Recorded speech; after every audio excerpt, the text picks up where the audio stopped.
tell you what this life's like. Bright lights, white ice, fine dimes, and you can have it all if the price is right. I don't know, don't rush the conclusion. Puerto Rico, singing nothing, we create a monster. Shoot paper towels. Kind of walk us through how your creative process kind of goes. I sit in a room and I yell at the wall until my ideas happen. Next one. No, I'm playing. It depends on like what kind of mood, honestly. There's different ways for a creative process to work. Sometimes it's way more sporadic. Sometimes it's very formulated. It can be as simple as you hearing a line in a song, or it can be as plotted out as I have these 13 words that rhyme and I want to use all of these words. Yeah, I feel for me, a lot of my songs come from conversations that I had, so I'll take like a point from an argument or some conversation, and one key word will spark an idea for a whole song. And that's pretty much how my creative process goes. That's awesome. So another one is so topic. Hi.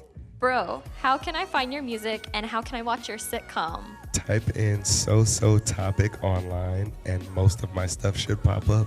The sitcom won't be done. Well, episode 1 probably won't be done until December, so you gotta wait. Gotcha. So Bobby Sessions, I know you kind of talked a little bit about how you got started in hip hop and rap.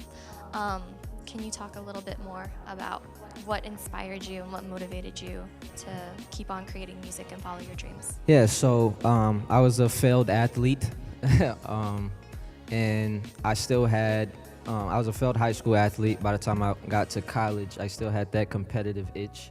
And we had this weekly event in front of our student union called Poetic Justice, where poets, rappers, singers would all come out in this gazebo and they would display their talents. And I was doing poetry at the time, so I did a poem. People went pretty crazy, and at the end they had a cipher. And for those who don't know what a cipher is, it's when a group of people stand in a circle and they like freestyling or just spitting written verses all together.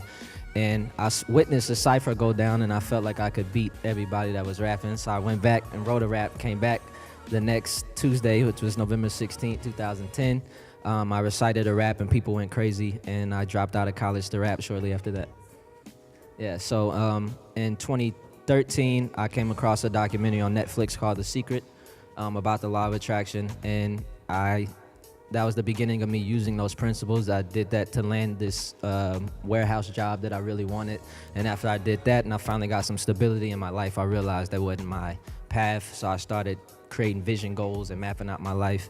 And I've been using the law of attraction, and I signed my first deal like 10 months after I left my job, and then just signed my second deal with Def Jam in January. Yep, that's awesome. Long answer. No, that's great. Thank you. Thank you.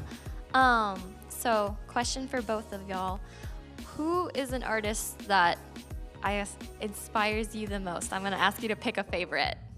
Like a current artist or Any artist.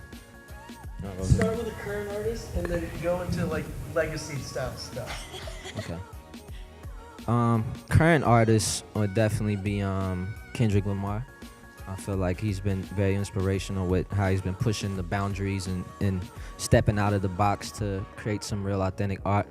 And legacy-wise, Jay-Z has had the biggest impact on my life over any athlete or any artist, just because he's mastered the music business, being great with the moves that he does inside the booth and with the deals that he does outside the booth. That's very inspirational to me, and he's inspired a whole generation of us to take care of business and still be focused when we're creating art. I would have to say currently, as far as today, it would be out of Andre 3000 or Childish Gambino. Primarily because, yes, they have their music on lock, but they also dive out of their fields, their normal comfort zones. Andre 3000 also does a lot of film work. He does a lot of fashion work. Childish Gambino, as you can see, freaking Atlanta, because the internet, the short film, all that kind of stuff, clapping for the wrong reasons. I find it interesting when an artist can articulate themselves enough to put it in a different medium. So those would have to be my two current favorites. As far as like older, somebody who's like legendary. it would be out of the skateboarder named Rodney Mullen or Albert Einstein. Just because I'm a fan of people who are so crazy that they create something really powerful. Awesome. Okay.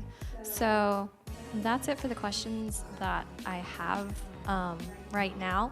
If any of y'all have questions, feel free to raise your hand. You can ask them.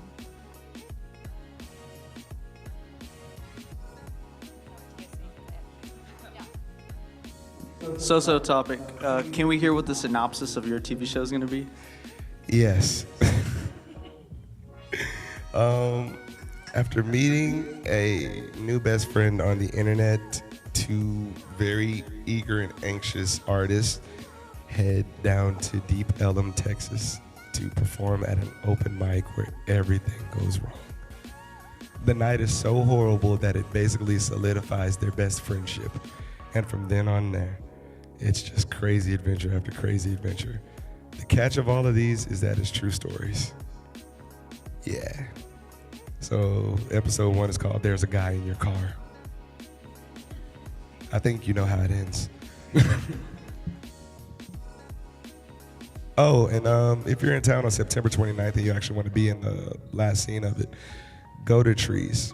I have tickets available if you want some. Actually, let me see. Is there like 20 people in here? Okay, cool. Technically, UT Dallas already bought tickets for 20 people, so just holler at me after this. Oh my gosh.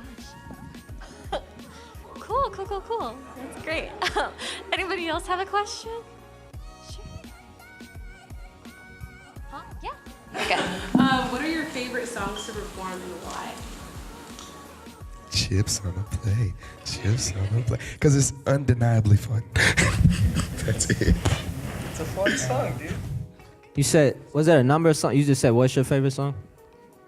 LOA. That's been the pillar that my career's been built on, law of attraction and manifestation, and getting people to, say what's up to their neighbor and just break the just shyness. Or I even noticed a minute ago in the performance, midway through the song, somebody gets out of their seat, and then I can't remember, was it?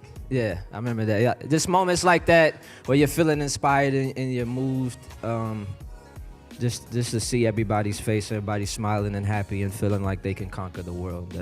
It's a very addictive feeling, and that's the song for sure. What are y'all's favorite albums of all time? How many? Your favorite? Top three. For me, My Beautiful Dark Twisted Fantasy, Kanye West. To Pimp a Butterfly, Kendrick Lamar. Never thought I'd say this, but that Anderson .Paak Malibu album, yeah, like I find myself really liking that. Yeah, that'll probably be my 3. That'll change if you ask me on a Wednesday or Friday, but that's what it is today. Yeah, it's a Thursday, so Anderson .Paak. Andre 3000's The Love Below. Flying Lotus's You're Dead. Thundercat, Drunk. Drunk is a great album. Awesome. No, but it's still a great album. So somebody just asked on Twitter, can they get a t-shirt? Yeah. Originally, I was supposed to set up merch, but I had no clue I was supposed to set up merch, so I didn't do it. But I have like a few sizes available. Yes, you can get a shirt. Okay, so go up and ask you, I guess. Yeah, just find me. I'll be running very fast Great. throughout the school. And if you catch me, you get a shirt. Sounds good. I did know before we just started this, I was reading my group chats for everybody that was like putting this on, and all of a sudden it was like, we can't find so-so. And I was like, oh, okay. I'm a ninja.